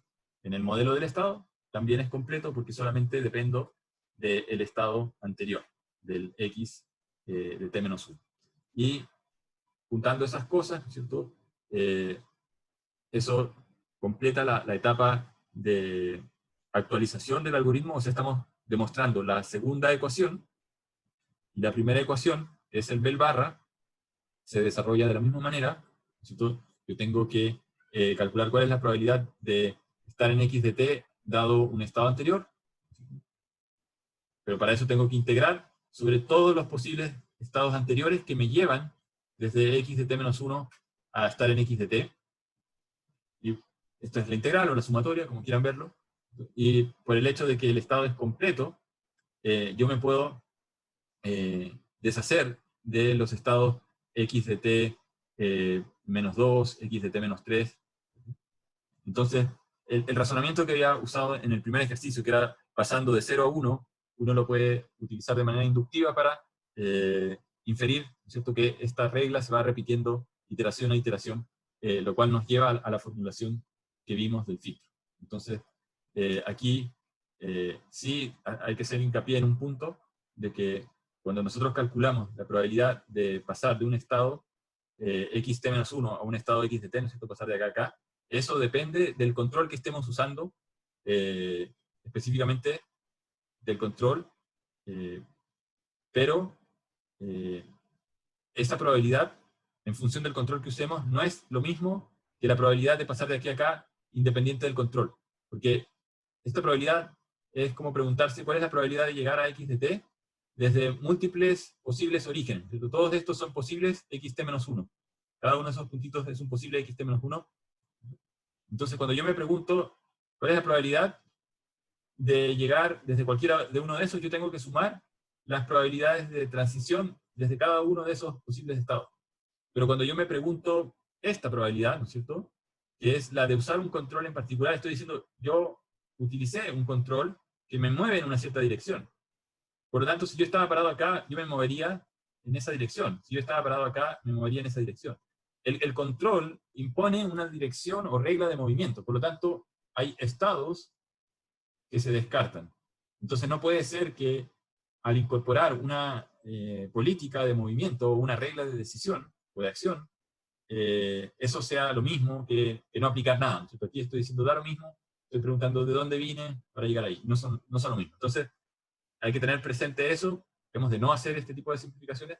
La simplificación que sí podemos hacer es de decir que cuando descartamos la dependencia sobre el control, fíjense que acá nosotros en la derivación estamos girando hasta el instante t, porque estamos calculando algo en función de t. O sea, necesitamos la información hasta el tiempo t. Cuando hacemos esta expansión y reescribimos esta expresión, aquí el u aparece hasta el instante t. Aquí aparece hasta el instante t. Por el hecho de que el estado es completo, pero aquí, finalmente, cuando pusimos esta ecuación doble estrella, es la ecuación, la primera ecuación que está en el algoritmo del filtro de Bayes, algunas láminas atrás. En esa ecuación aparece t-1. Y uno dice, pero ¿por qué estoy poniendo acá t-1 si al usar la regla de Bayes, aquí debería haber puesto t? Y es porque el estado es completo, porque la acción que me lleva de un estado a otro en t-1 depende del control que yo aplique en t-1. No aplique, o sea, cuando yo me moví en este ejemplo, ¿cierto?, desde un estado x en t-1 a un estado nuevo en x de t, este movimiento de acá a acá dependió del u de t que apliqué. El movimiento para llegar a x de t-1 debe haber dependido de algún control que apliqué en u de t-1. Entonces, el movimiento desde x de t-2 hasta x de t-1 no depende de u de t. No depende, porque eso ocurre en el futuro, ¿no es cierto? Y por eso esto llega hasta t-1, no llega hasta t. Son detalles, ¿cierto?, que hay que tener presentes para ver cómo es que se simplifica la expresión. Eso es todo lo que se puede simplificar, no se puede simplificar más que eso. Pero eso es el algoritmo, digamos, en su etapa de predicción del belief o de una creencia predicha. Se llama predicha y aquí hay que diferenciar entre lo que es la parte de actualización, ¿no es cierto?, que es el segundo paso, que es la segunda ecuación del algoritmo, que ahí está con una estrella, es el algoritmo de actualización. En inglés le llaman la etapa de update del algoritmo. Es update porque está actualizándose. La palabra update puede sonar un poco confusa, porque uno podría decir, bueno, los dos pasos del algoritmo son una actualización de ciertos valores. En una etapa los actualizo de una manera y en la otra los actualizo de otra. Y efectivamente la palabra update es un poco vaga, pero la comunidad, digamos, que trabaja en algoritmos de estimación, siempre considera que el paso de update es update incorporando la medición. Entonces traten de grabarse en la cabeza que el update se refiere a hacer una actualización en base a la información de los sensores que yo puedo tener. El paso previo, en cambio, no es un update, sino se llama un paso de predicción. ¿Por qué? Porque estoy prediciendo algo, pero todavía no tengo nada que me permita ganar certeza. Lo único que me permite ganar certeza es la medición. El paso preliminar es simplemente un paso de predicción de lo que yo creo, en base a un modelo dinámico, si es que el sistema lo tiene. Entonces, con esto se concluye este capítulo y vamos a ver a continuación filtros, en el siguiente capítulo, filtros bayesianos paramétricos, y en el subsiguiente no paramétricos, y después los modelos específicos de sensado o de movimiento. Entonces lo dejamos hasta aquí en esta clase. No sé si hay alguna consulta. Sí, profesor, hicieron una duda en el chat, si puede leerla. Ya, voy a abrir la ventanita, la tenía cerrada aquí. Chat. Entonces,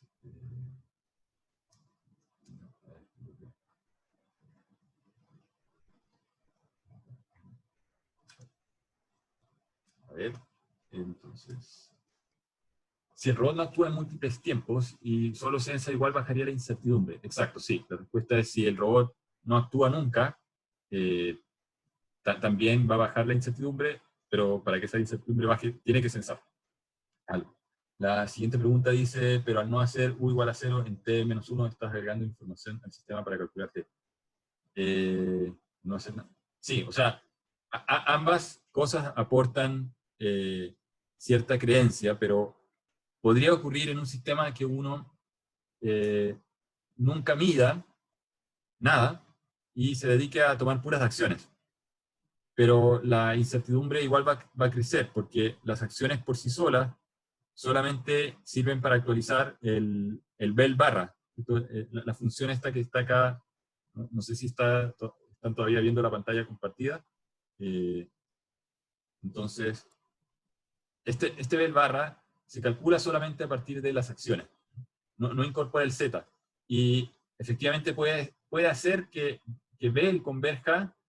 Entonces, como bel es una función p de z de x por bel barra, si este p de z, supongamos yo no ejecuto una nueva medición y no hago esto, entonces el bel se transforma en bel barra. Eso es lo único que puedo calcular. Y el bel barra puede diverger. Y puedo llegar a, como el actuador falla, ¿cierto? Imagínense que, supongamos que tienen el caso de que yo le digo al robot, supongamos que partimos con una puerta que está cerrada. No sabemos que está cerrada, pero en la realidad está cerrada. La probabilidad, dijimos inicial, es un medio. Y después yo le digo al actuador, abre. Y el actuador falla. Tiene una probabilidad de haber abierto la puerta, pero puede haber fallado. Y de nuevo, iteramos, y efectivamente vamos a converger a una posibilidad de que la puerta esté abierta, pero podría haber ocurrido que toda nuestra secuencia de acciones, por muy mala suerte, aunque el caso es poco probable, nunca haya dado con la manilla de la puerta, y la puerta, al final, después de 100 intentos, nunca se haya abierto. Entonces, la única manera de poder ganar certeza es midiendo. Entonces, el no medir no disminuye la certeza. El actuar nos lleva a cambiar nuestra creencia de las cosas, efectivamente, pero es de la creencia predicha, porque en realidad aquí estamos haciendo trampa. O sea, yo dije, bel sin barra es igual a bel barra. En realidad nunca hemos calculado bel sin barra, porque nunca calculé P de Z dado X. Después está el otro escenario, que es el de no hacer nada, pero medir todo el rato. Y si no hacemos nada, este paso de transitar de estado no cambia, ¿no es cierto? Siempre seguimos con bel barra de la iteración anterior, pero el bel barra de la iteración anterior que usamos es el bel. Es el bel. O sea, cuando calculamos el bel barra, tenemos que partir de Bell de la iteración anterior. Entonces, si no hacemos ninguna acción, estamos usando solamente el resultado de la iteración anterior, que sí cambia producto de que este de acá, este término de acá, está cambiando cada vez que medimos. Entonces, la medición es lo que uno puede usar para poder ganar certeza. Ahora, si el sensor es malo, porque es de mala calidad, el filtro va a diverger. O sea, vamos a calcular un Bell barra que no tiene nada que ver con el estado real de las cosas, ¿ya? Y nosotros, en este caso, estamos asumiendo que los sensores tienen efectivamente un cierto nivel de error, que el algoritmo tiene instancias de volver a repetir las mediciones como para poder, poder actualizar datos, hacer la etapa de actualización básicamente, y matemáticamente uno puede demostrar que las cosas convergen bajo ciertos supuestos. Pero si no tenemos suficientes instancias para repetir la medición, y si el ruido es un ruido que, supongamos, no es gaussiano, sino que es un ruido gigantesco, que hace que el sensor falle siempre, entonces el filtro va a diverger. Y no va a haber ninguna solución mágica para deshacerse de eso. En el mundo real, lo único que podría ayudarnos a deshacernos o a sobrepasar una situación es cambiando de sensor. O sea, el sensor hay que cambiarlo por otro. O sea, las dos cosas. Este análisis, más allá de implementar filtros como una herramienta matemática de tratar de parchar las cosas como por software, también tiene que hacernos pensar de que teniendo la opción de comprar dos sensores distintos, siempre conviene comprar el sensor que les va a dar los menores niveles de ruido, los mejores actuadores. Si por alguna razón, por presupuesto, no se pueden comprar los mejores sensores, tal vez poner el esfuerzo en tratar de generar un actuador que sea mejor y que tenga un grado de efectividad mejor. Todas esas cosas que son prácticas se traducen en probabilidades de error del actuador o del sensor dentro de estas fórmulas. Entonces, mientras más chicas sean esas probabilidades de error, estas fórmulas convergen más rápido y uno necesita menos iteraciones.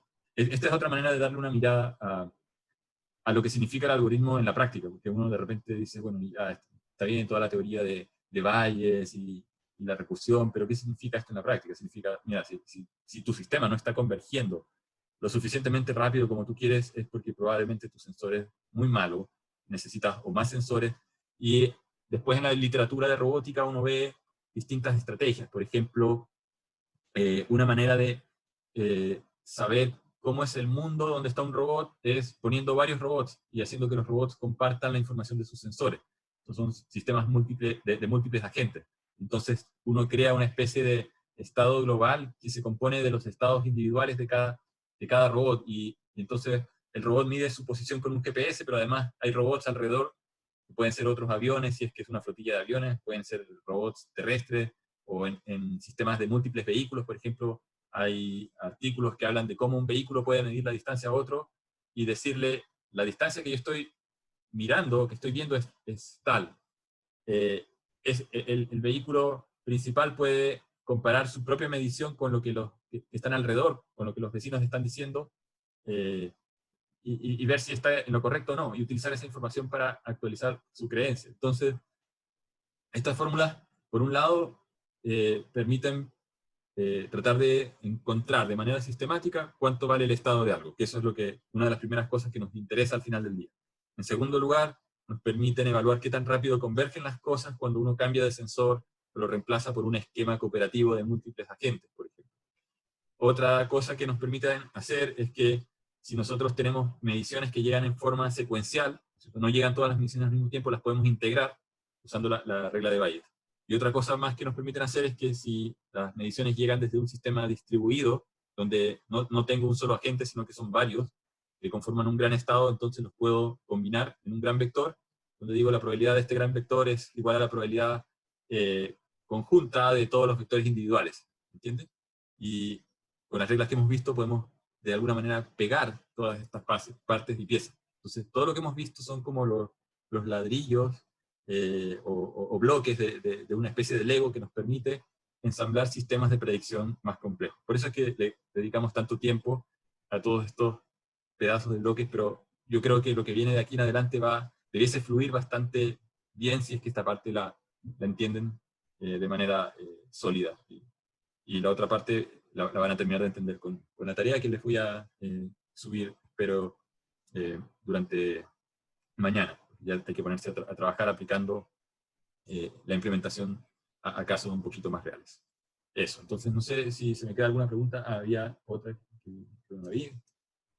O sea, se está asumiendo que la medición del sensor ZT y ZT-1 son independientes. Sí, las mediciones son independientes. O sea, el sensor, como les dije, PDZ solamente depende de X, PDZT depende de XT, no depende de XT-1 y no depende de ZT-1. Al igual que en la vida real, no se cumple eso, ¿no? En la vida real, en general, sí, se cumple que cuando yo mido la temperatura de alguien ahora, depende de su estado ahora y no de la gripe o de la influenza que pudo haber tenido 3 meses atrás. Entonces, lo que mide un termómetro, un sensor, sea de lo que sea, normalmente depende de lo que ocurre con la persona ahora, no con lo que, o el sistema, que sea ahora, no depende de lo que le ocurría y no depende de lo que midió antes. Ahora, uno podría encontrar un caso medio forzado donde la medición actual depende de lo que se midió antes, y ahí probablemente, si es que eso está ocurriendo, es porque quiere decir que uno estaría trabajando con una especie de sensor que se está degradando. Por alguna razón, si la medición que está haciendo el equipo o el instrumento está dependiendo de lo que midió antes, quiere decir que el sensor mismo tiene una dinámica. Una cosa es la dinámica del sistema. O sea, yo podría tener un radar y estoy midiendo un objeto que podría estar estático o que podría moverse, no sé, podría ser un radar vehicular para medir la distancia a vehículos, pero si yo me estaciono y adelante mío hay otro auto, debería medir todo el tiempo la misma distancia, con un cierto error. Pero si después, por alguna razón, el sensor tiene circuitería que se empieza a recalentar, y los umbrales de comparación del tiempo de llegada del eco empiezan a cambiar, obviamente voy a empezar a ver que el otro vehículo se está, no sé, acercando o alejando, ¿no? Aunque no se haya movido. Y entonces uno está empezando a ver una dependencia de la medición actual con respecto al tiempo, y una dependencia tal vez con respecto a lo que el sensor estaba midiendo en el instante anterior, pero eso es porque hay una degradación de algún tipo dentro del sensor, no es porque el estado del otro vehículo esté cambiando. Entonces, aquí nosotros estamos asumiendo que en general el sensor no tiene dependencia, o sea, cada medición es independiente entre sí. ¿Ya? Que eso en general es así. El sensor tendría que ser muy malo o de muy mala calidad para tener sesgos con respecto a mediciones anteriores. Si uno tuviese un sensor así, entonces yo creo que quiere decir que de fábrica el sensor no está, no está bien hecho. Después hay otro caso que uno podría encontrar, tratando de encontrar ejemplos de degradación temporal en el GPS, pero esa degradación temporal se puede hacer porque los que hicieron el sistema, que depende de la Armada de Estados Unidos, de la Marina de Estados Unidos, ellos incorporan unos errores dentro del mensaje digital, de manera de que hayan unos bits que tienen que ver con, o sea, es como nosotros podemos medir con una regla o con una wincha la distancia a una pared, ¿no es cierto? Si está graduada en milímetros, vamos a poder saber con cierto error, no podemos saber micrones, no podemos saber décimas de milímetro, pero si nuestra regla tiene milímetros, podemos medir hasta los milímetros. Ahora, alguien nos podría preguntar de qué ancho es el computador. Ustedes me podrían preguntar de qué ancho es mi computador. Yo saco mi regla y les podría decir es de 22 centímetros con 6 milímetros. Pero yo les podría decir una mentira y redondear los 6 milímetros y decir que es de 23. Entonces, en el GPS hacen algo parecido. O sea, los últimos bits del mensaje que tienen la parte fina de posición, estamos hablando de decímetros, lo ocultan y lo alteran. De manera de que para el usuario común y corriente, uno no pueda medir con resoluciones mejores a 1 metro. Después hay trucos para tratar de promediar mediciones y tratar de bajar de 1 metro a centímetros. O sea, hoy en día los celulares tienen GPS que más o menos miden con cierta precisión si es que uno deja quieto el celular con errores de 50 centímetros. Pero si uno se está moviendo, se degrada. ¿Por qué? Porque tienen que integrar información y promediar. Entonces, cuando uno está, por ejemplo, en un auto usando el Waze, a veces dice ya doble aquí, pero todavía quedan un par de metros. Y obviamente ese error es producto de que el sistema está utilizando alguna estrategia de promediar y predecir en base a mediciones, pero en parte el error que tiene proviene de que intencionalmente se oculta parte de la información. Entonces ahí hay una degradación que sí es dependiente del estado, y hay otra degradación en el caso del GPS que es dependiente de la latitud. Cuando uno se va a los polos, los GPS funcionan peor porque las órbitas de los satélites están hechas para cubrir bastante bien las zonas donde están casi todos los países, que si uno mira el globo terráqueo, es más o menos entre el paralelo 75 norte y el menos 75 sur. Entonces cualquier cosa que está fuera de esa zona recibe las señales de los satélites de manera más tangencial, y eso agrega retardos de propagación. Y entonces, ¿qué pasa con esa medición si nosotros tuviésemos que decir que la probabilidad depende de solamente, o sea, la probabilidad de medición P de Z depende solamente del estado, pero tal vez también puede depender de la trayectoria, o sea, del estado anterior, si es que veníamos viajando, no sé, dibujar en alguna parte por acá, estamos viajando en uno de los polos, aquí está el globo terráqueo, los satélites pasan así, en órbitas que están inclinadas, y están todos en órbitas inclinadas. No los puedo dibujar, son 6 órbitas, en cada órbita hay 5, uno de repuesto y 4 activos, pero si uno pasa así por los polos, las señales llegan de lado y hay más error. Entonces, sí existen sistemas donde no se cumple exactamente esta predicción, pero el supuesto se hace incluso en los sistemas satelitales, porque esa desviación es bastante despreciable cuando uno empieza a integrar rápidamente o hacer iteraciones de este algoritmo que hemos visto, porque en el fondo lo que están haciendo, los instrumentos están aplicando el algoritmo recolectando normalmente a 100 Hz, eso es lo que dan, y toman ventanas de 10 muestras, que son 10 muestras móviles, y producen datos a 10 Hz. Pero eso, entonces, eso es, digamos, en relación a hacer ciertos supuestos de independencia.